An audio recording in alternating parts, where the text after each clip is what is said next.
What you're about to see is a real-life story, taken from the files of the police racket and bunco squads, business protective associations, and similar sources all over the country.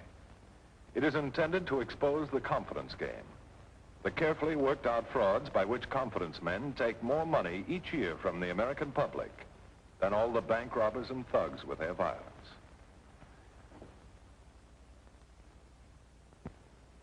Captain Braddock. Captain Braddock. Ready. Working with the racket squad, I've arrested every type of swindler. And I've even had to handcuff ghosts. I'm getting ahead of my story. I call this particular file Heaven for Sale. And that's exactly what the swindlers try to sell. An imitation bit of heaven. Contact with the hereafter. One rainy day a short time ago, a middle-aged man came into my office. Captain Braddock. Yes. Oh, want to get rid of these wet things? Thank you. Miserable weather, isn't it? Yes, I don't mind the rain. Fact is, I don't mind much of anything lately. You sound as though you're having a little trouble. Sit down, won't you? Thank you. Now, what can I do for you? Captain, I suspect I've made a fool of myself. We all have at one time or another. What's your brand of mistake or mistakes? About a year ago, I gave my daughter Mary a convertible for her birthday. What she really wanted was a diamond necklace that had belonged to her mother.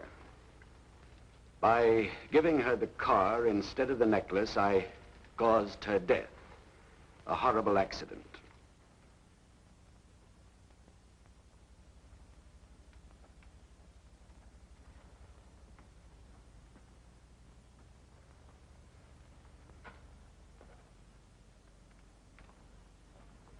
Is there anything you want before I go out, Mr. Blanchard? No, Katie. Well, more wood on the fire, maybe? Don't bother. I'm going to bed soon anyway. May I say something? Of course. I can't stand it any longer, seeing you like this, grieving all the time. It's been nearly a year now. I can't help it, Katie. I keep blaming myself. If only I hadn't given Mary that car. But it doesn't do any good to reproach yourself. Let's not talk about it, shall we? By the way, this is the third night you've taken off this week. Where have you been going? I hope you'll understand. I have been attending seances. I thought it might be possible to contact Mary at a spiritualist meeting. I wanted to find some way to console you. Sit down, Katie. You know, I don't take much stock in that kind of thing, Katie, but tell me about it. Well, I didn't believe it myself at first, but now I haven't any doubt. I saw spirits materialized with my own eyes. How much did it cost? They said you could give anything you want for a donation. Most people gave $2, so I did too. Just throwing your money away. Oh, no, it was worth it. The medium was marvelous. She put her husband in a trance. They brought spirits into the room. I saw them myself, white and radiant. And they knew some of the people there, actually talked to them. You're not going to tell me that Mary's spirit was among them? Well, no, but I asked Mr. and Mrs. Carpin if... Who are they? The mediums. I asked them if they could materialize Mary, and they said they would try. They said it would be easier to reach her if you were present. At what price? Oh, they didn't say anything about money. Oh, Mr. Blanchard, why don't you come along and see for yourself if there is anything to it? I'm afraid I'd only be disappointed, Katie. But imagine, Mr. Blanchard, just imagine how wonderful it would be if you could see and talk to Mary's spirit. Very well. Just out of curiosity, I'll take you. Wait till I get my hat. Good evening. Well, I wouldn't miss this for anything in the world. We'll be with you in a moment. Good evening. I see you've brought a guest. Yes, this is Mr. Blanchard, my employer, Mr. and Mrs. Carpin. Good to have you with us, sir. Thank you. It's a pleasure to meet you. So nice of you to come. I understand you accept donations. I don't want to accept anything on your first visit. But it's about time for the meeting. We'll get chairs for you. Come right on in.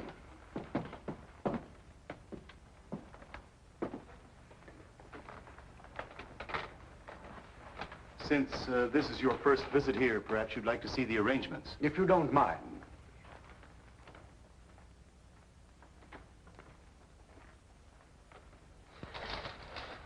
Step right in, Mr. Blanchard. We want you to satisfy yourself that everything is above board. The spirits that choose to favor us materialize in here. As you can see, no living person can get through the screen. Why, Mr. Blanchard, you appear somewhat skeptical. You're determined that no trickery is going to take you in. But everything so far looks all right, doesn't it? And Mr. and Mrs. Carpin seem like such a sincere, honest couple. Careful, Mr. Blanchard. In spite of yourself, you're beginning to weaken. Not much, to be sure. And yet you're willing to be shown. It looks all right to me. Thank you. This way, please.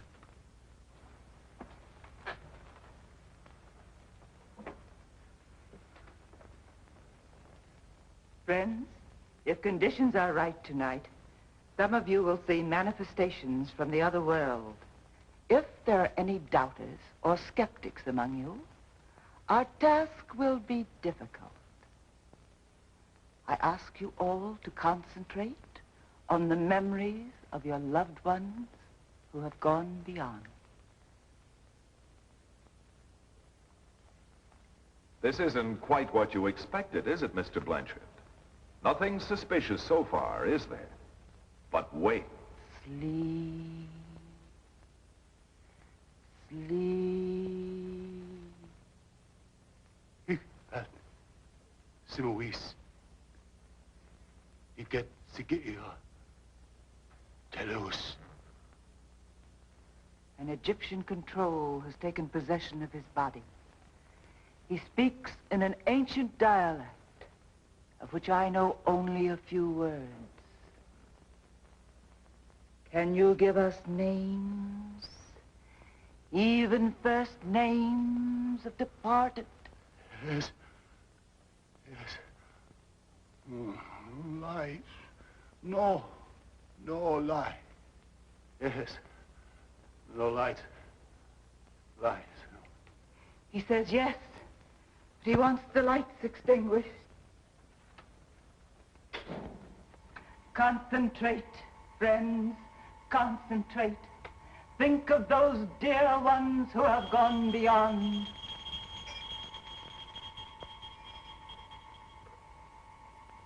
Dad, I'm here. This is Grace.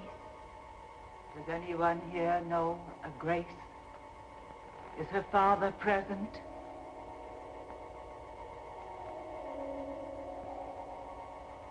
Wait a minute. She may mean me. I must warn you, don't touch her. But I can see her. What you see is ectoplasm. It comes from Mr. Carpin.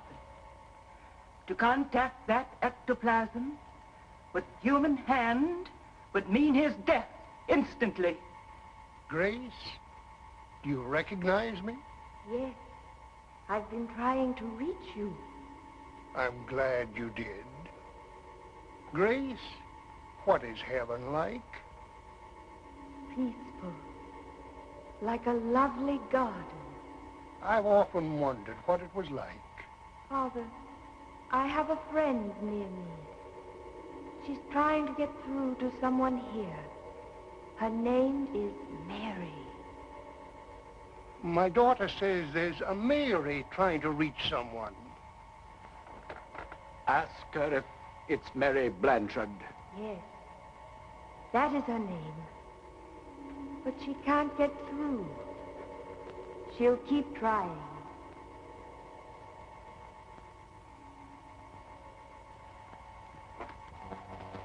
And now, goodbye, Father. I'm being called back. Goodbye, my dear one.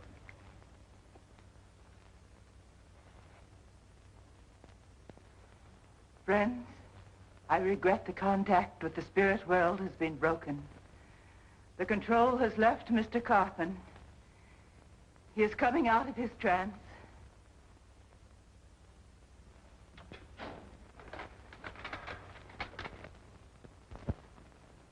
I'm going to speak to Mrs. Carpin. You'll pardon me, but what prevented my daughter from materializing? I wish I knew. There are cosmic forces that we do not fully understand. Do you think it possible she may appear during another seance? The signs were very encouraging. I hope that you'll join us again. Thank you. Nothing will set my mind at rest until I find out for sure. Good night. Do you think Mr. Blanchard will be convinced? I do. We believe what we want to believe. And when our hearts are heavy, we're ready to accept anything that relieves our pain. In a moment, we'll follow up the case of Heaven for Sale. And now let's see what happens when Mr. Blanchard arrives at the place where the seance is to be held. What do you think now, Mr. Blanchard? Amazing, wasn't it? Mary was trying to get through to you. A friendly spirit relayed the message. There was no way for this friendly spirit to know you were in the room. So here you are, back again the following night, wondering if Mary will be able to break the mystic bonds that separate her from you. Look, Mr. Blanchard, look. What do you see? Your heart is pounding. Chills race up and down your spine. Mary. Mary, darling, if it's really you, give me some word, some sign, so I'll be sure. The accident wasn't your fault. I drove too fast. Is there anything you want, anything I can do for you? Yes, there is something. What is it, darling? Anything you want, anything? Mother's diamond necklace. Are you sure? Can you wear it there? Of course, Dad. Heaven's no different than Earth, only more beautiful. All right, precious, you shall have it. Thank you, and goodbye, Daddy.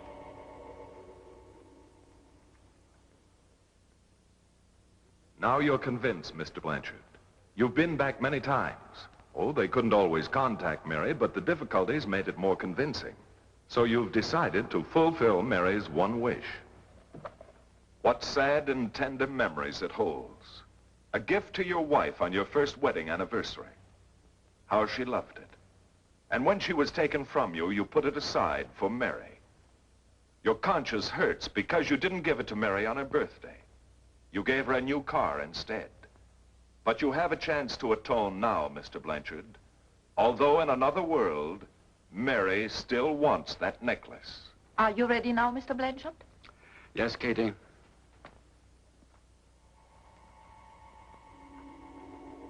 Dad, you're here.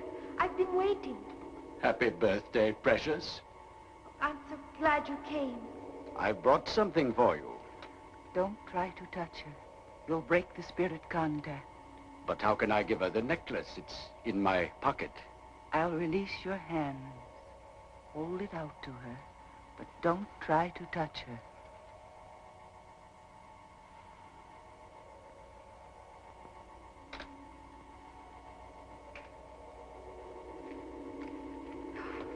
Dad, it's gorgeous.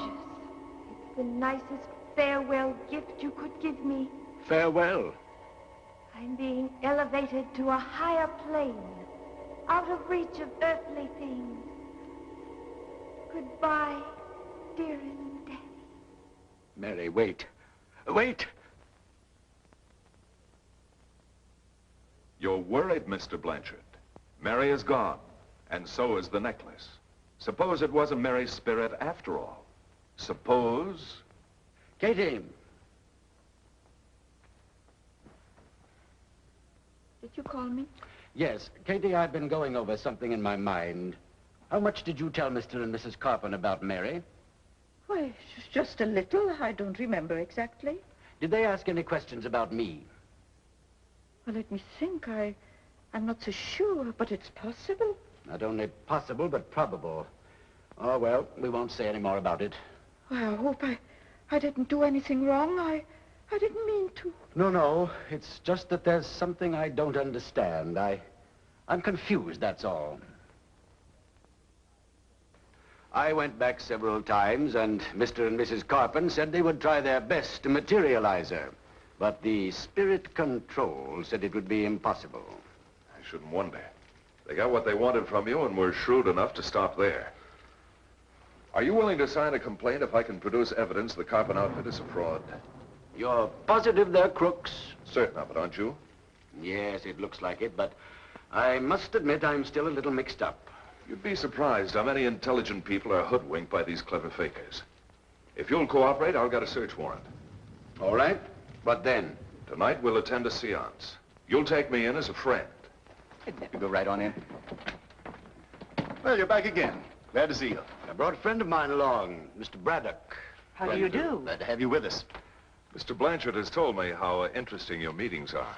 We sometimes get very fortunate results. I'll pay for both of us. Thank you. Of course, you realize these donations are voluntary. Of course. Won't you go in? Thank you.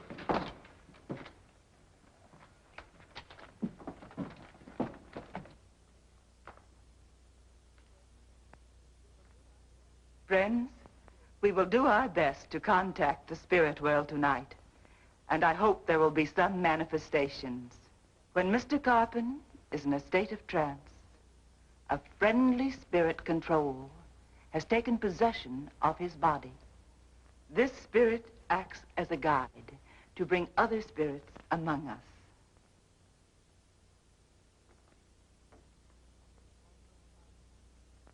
Your mortal consciousness is slipping away. Sleep.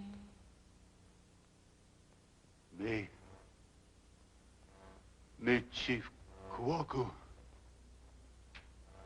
We are about to begin. An Indian spirit control has taken possession. Once it was an Egyptian.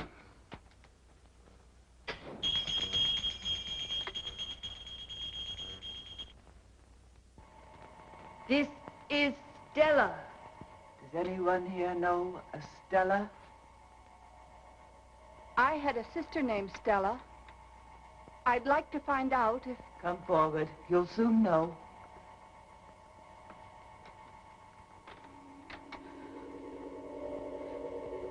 Was your last name Reynolds?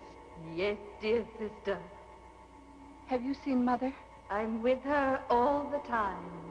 I'll tell Father. It will make him very happy. He's been quite ill lately. He mustn't worry. He'll be well soon. Oh, I'm so grateful. And now I'm being called back. Goodbye, dear. Shall I see you again? Don't go yet.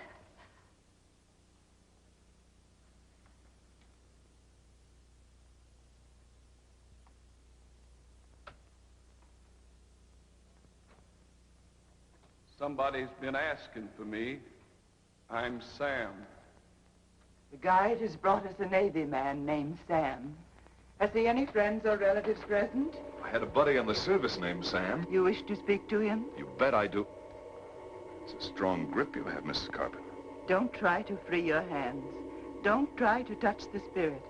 If you do, Mr. Carpenter will die instantly. You don't say. We wouldn't want anything to happen to Mr. Carpenter. Sam, do you know who I am? Why, Skipper, of course. I'm happy you're here. We're all very happy. But what's my name? Your name is... But I always just called you Skipper. You're antagonizing the spirit.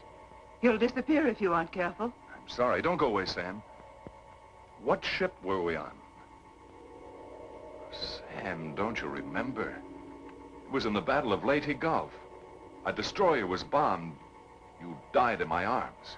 Now I remember. I thought you would. But there's one little hitch, Sam.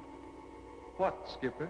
I was never in the Navy. I was in the Air Force. You're breaking the spell. And you're breaking the law, Mrs. Carpenter. I'm Captain Braddock of the Racket Squad. You Alex, no! Blanchard, turn on the lights. Open the door.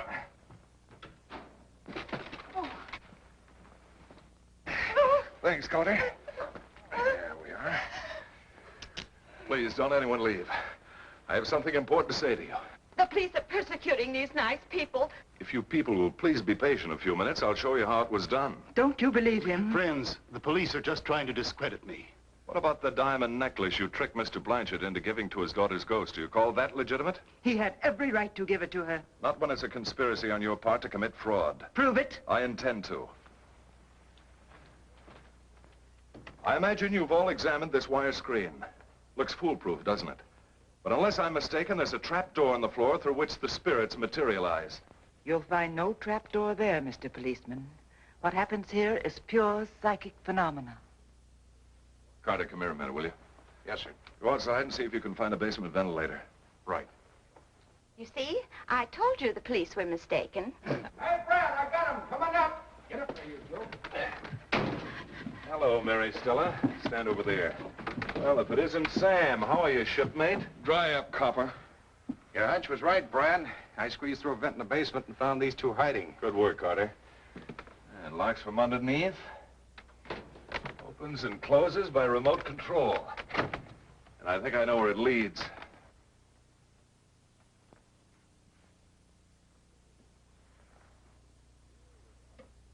Oh, here we are.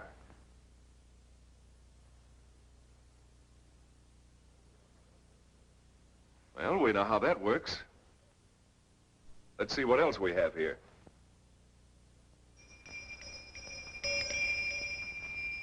In the darkness, the direction from which sounds come is deceptive. And that's how our magic trumpet appeared. It's covered with ordinary phosphorus. Why, that cheap crooks, they had me believing that Tommy rocked. People who are bereaved are the chief victims of this racket. Let me give you a little demonstration of how it was done. Sergeant Carter, take Mary Stella into the alcove.